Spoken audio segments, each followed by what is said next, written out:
ये बात बहुत महत्वपूर्ण है, ये बात लिख लेने योग्य बात है।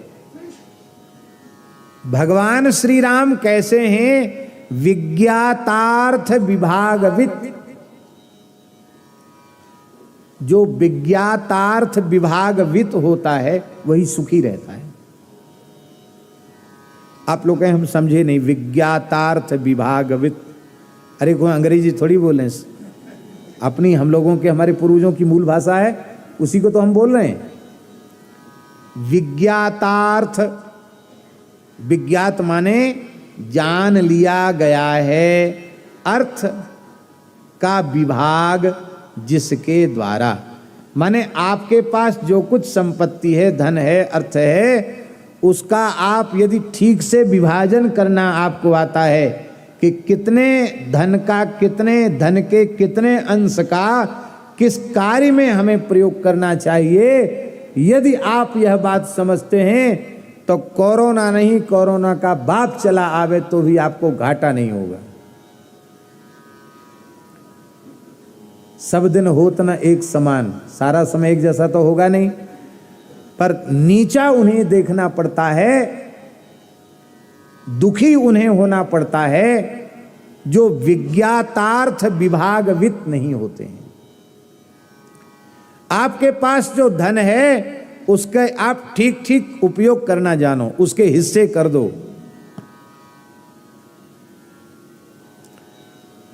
ये विज्ञातार्थ विभागवित की बहुत अच्छी व्याख्या श्रीमद् भागवत में की गई है। ये है तो राम जी का विशेषण, पर इसकी सुंदर व्याख्या भागवत में की गई है। अष्टम स्कंध में 19वें अध्याय में ये बात आई है। शुक्राचार्य जी करें विज्ञातार्थ विभागवित के बारे में समझा रहे हैं।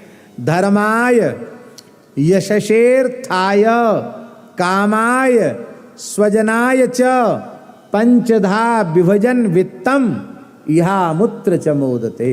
इतना बढ़िया श्लोक है, घर घर में लिखा देने लायक श्लोक है। हर व्यक्ति को अपने धन के, अपनी संपत्ति के 5 हिस्से करने चाहिए। आपकी जो आय है उस आय के आप 5 हिस्से करो। अच्छा, एक बहुत सरल उदाहरण दे रहे हैं। मान लो आपके पास 1000 रुपए हैं, 1000 ही आपकी पूंजी है, उसके आप 5 भाग करेंगे तो कैसे करेंगे?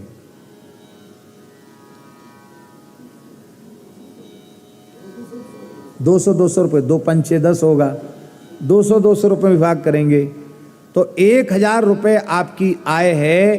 तो आप समझ लीजिए कि उसमें से 200 रुपए तो केवल धर्म के लिए हैं। किसके लिए हैं? तो आप कितना बचा आपके पास? यदि 1000 की आय है तो आप अपनी आय 1000 की मत समझो, आप समझो हमारे पास तो 800 रुपए, क्योंकि जो 200 हैं वो हमारे हैं ही नहीं, वो तो अच्छे काम के लिए हैं, धर्म के काम के लिए हैं। पहला अंश है धर्माय, दूसरा अंश है यशसे,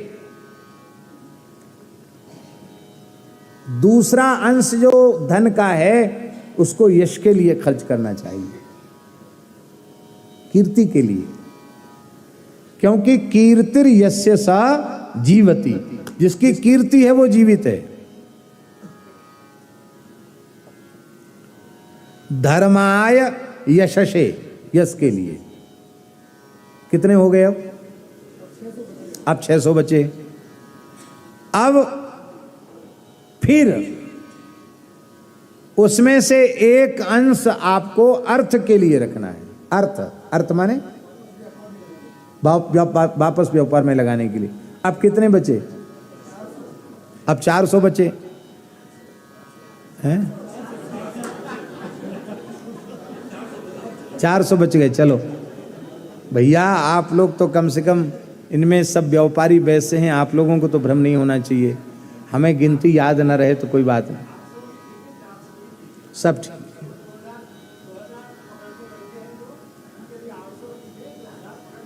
उनके लिए 400 ठीक है, वाह बहुत बढ़िया बात। अर्थ के लिए और एक अंश काम। जब कोई ऐसी विशेष शिक्षा आपके मन में उत्पन्न हो गई कि हमको यहाँ ये काम करना है और पैसा आपके पास है नहीं, आप क्या करोगे? और जरूरत पड़ने पर किसी ने नहीं दिया तो इमरजेंसी जरूरत पड़ जाए तो उसके लिए एक अंश रखो। एक अंश अपने सगे संबंधियों के लिए रखो।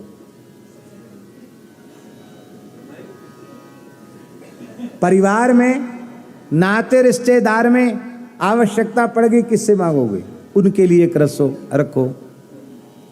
अब देखो, धर्म का पैसा जो है वो तो धर्म में लग गया, यश का पैसा यश में लग गया। अब एक अंश धन में लगाया, अर्थ के लिए अर्थ, वो भी आपके पास रहा। हमेशा काम वाले धन की आवश्यकता नहीं पड़ती, वो भी आपके ही पास रहा। स्वजनों वाले धन की भी हमेशा आवश्यकता नहीं पड़ती, रोज रोज ब्याह शादी थोड़ी होते हैं। नाते रिश्तेदारी में व्यवहार रोज रोज थोड़ी करना पड़ता, कभी कभार करना पड़ता है। तो वो सारा धन आपके ही पास रहा। केवल इसमें दो भाग, एक धर्म और एक यश। और यश वाला विभाग भी ऐसा है कि हमेशा आपको नहीं करना पड़ता। कभी कभार आपको जब कहीं अच्छा काम कोई समाज में हो रहा है और लोग कह रहे हैं हम इतना देंगे, हम इतना देंगे, और उस समय आप सभा में बैठ करके सबसे आगे वाली कुर्सी पर बैठ जाओ और समाज सेवा के नाम पर इधर उधर बगल में झांकने लग जाओ, तो लोग कहें बड़ा लीचड़ आदमी है, काहे का करोड़पति, बड़ा भारी दरिद्र है। अरे बताओ, कुछ तो कहता, कम से कम कुछ भी नहीं बोला, ऐसा लोग कहेंगे कि नहीं? तो वहां तो कम से कम धार पे चढ़ जाना चाहिए कि कोई बात नहीं। ऐसे होते हैं लोग। हमारे पूज्य गुरुदेव पहाड़ी बाबा महाराज, एक बार उनके पास संत समाज की बैठक हुई। बोले हम लोग कोई बड़ा काम करेंगे संत समाज में। तो महाराज क्या करोगे? बोले चतुर संप्रदाय की परिषद है, विरक्त परिषद, चंदा करेंगे। आप बड़े बूढ़ो, आप कितना चंदा दोगे? महाराज जी से कहा। महाराज जी ने कहा पूरा चतुर संप्रदाय, आप सब चंदा पहले इकट्ठा कर दो, आप सब कुल मिला के जितना चंदा दोगे उसका दुगना हमसे ले लो। क्या कहा?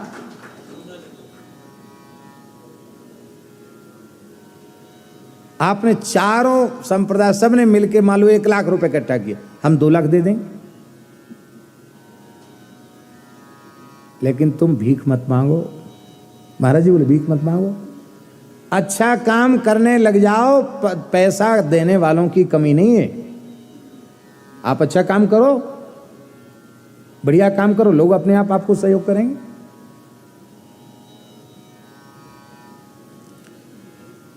तो यह सरल बात यह है कि आपके पास यदि 20 रुपया हैं तो आप 25 रुपए का काम मत करो। यदि आपके पास पूंजी 20 रुपए की है तो आप 15 रुपए का ही काम करो। 5 रुपए अपने पास संकट के लिए बचा के रखो। होता आजकल क्या है, लोग अपनी सामर्थ्य से अधिक आगे बढ़ना चाहते हैं, उसमें फिर ब्याज लेते हैं, कर्ज में फंस जाते हैं। फिर कई बार लोग जो है वो धूल झोंक कर भाग जाते हैं, दिवाला निकल जाता है। और फिर इसके बाद में भाई यहाँ से तो तुम चतुराई से बच जाओगे, लेकिन वहाँ बच नहीं सकते हो। इसलिए किसी का कर्ज खाकर मरना नहीं चाहिए। ये है 5 प्रकार से धन का विभाग, एक धर्म के लिए, एक यश के लिए, एक अर्थ के लिए, एक कामना की पूर्ति के लिए, एक अपने सगे संबंधियों के लिए। इस 5 प्रकार से आप धन का हिस्सा करते हुए अपने गृहस्थ आश्रम में चलेंगे तो आपके ऊपर कभी अर्थ संकट आएगा नहीं। बोले नहीं हमको तो ज़्यादा खर्च करना है, तो आफत आएगी। तेते पाँव पसारिए जेती लामी सौर, पुरानी कहावत है, जितनी लामी सौर हो उतने ही पैर फैलाओ, नहीं तो कुछ उघारे रह जाएंगे। ये ठीक नहीं है।